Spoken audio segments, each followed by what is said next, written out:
Now let's start, guys. So this is my fabric. I folded it into 4 and I ironed it so I can get a middle line. After that, I went ahead to open it up. Can you see? So we are left with 2 folding because I'll be cutting both the lining and the main piece together. So you can see we have the middle line. Yeah, now this is the crinoline. I have the one of 2 inches and I also have the one of 3 inches. So this one is one of 3 inches. Now if you want to use organdy or organza to make your styling, please go. If your organdy is 3 inches, make sure the number you are going to cut is going to be like 4.5. If it is 2 inches, make sure it's going to be like 3 inches. So this is me ruling the middle line so you guys can see it properly, and I'm also going to get the midpoint. Then I'll go ahead and rule that. That will give us like a cross sign. Yeah, so that is how to cut a flounce. This is how to place your measurements if you are cutting your flounce. Now I am using an organdy, guys, so what we need is just 3 numbers. The first one I mark 1 inch, the second one I also mark 1 inch, then the third one I also, that place, disregard it, I'll show you guys later. So I just need, that's why I'm cleaning it up. So I need the third one of 1 inch up there. 1, 2, 3. That is what we need. Do not put any number there. Then just go ahead and connect the 3 lines together. Just go ahead and connect it together like that. Yeah. So the next thing is, like I said, disregard these parts. This fourth one I'm connecting, we don't need it. I'm going to show you guys. So on the first 1 inch, I went ahead and mark 4.5 inches because I'll be using the 3 inches crinoline. So you mark the 4 inches all the way down. So can you see when I said disregard that other part? So you just connect it from the first one to the last one.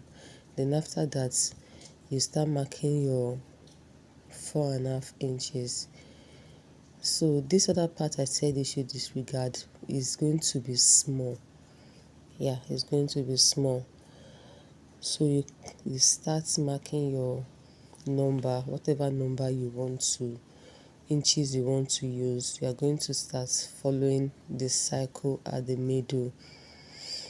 So you're going to start rolling it and you keep marking as you are numbering it, putting your inches, you're connecting the cycles together. You're going to connect the cycles together. So this is how it is going to be. So like I said, that place is going to be small. Yeah, so from that part is where you're going to be connecting. You keep marking till you finish your fabric, till you get to a point where you no longer have equal number. That is where you're going to stop. That is where you're going to stop. I hope you guys understand. In case you might be asking, this is a 2-yard organdy that I use, and the reason why I said you need to add to your measurement is because by the time you place iron on it, it shrinks. But if you are using Ankara, just add ½ inch to your measurement and you are good to go. But this organdy or organza, it shrinks, so it makes it smaller. So we are at the last part. Then just go ahead and rule a straight line. Then from that, I'm going to use my pins to secure them down. Yeah, because I don't want it to shift. I want to sew the lining and the main piece together. So after using my pins, I'll go ahead and cut.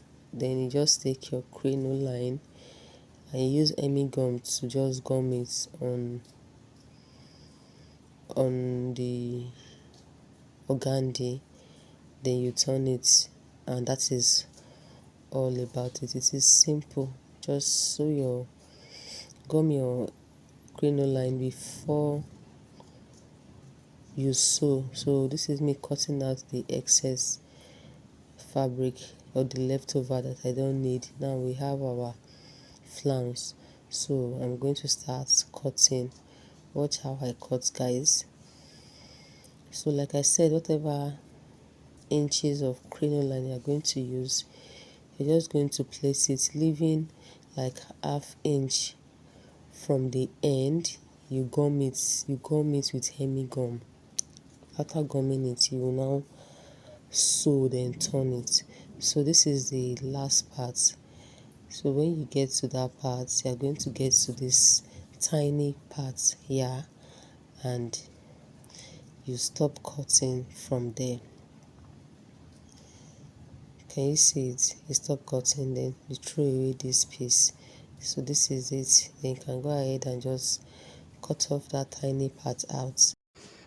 This is the outcome of our flounce. Can you see? Now this one, I did not sew it. I used hand needle to tack it. I only sew from here to here. Then the rest was hand needle, because I realized when I sew it, it wasn't giving me what I wanted. So I had to use hand needle to tack it. But if you are sewing it on a proper sleeve that is not a mesh, then you can run a stitch with your machine on it. But this one, I used hand needle to hand stitch it, so that it can give me the waves that I want because of this bead.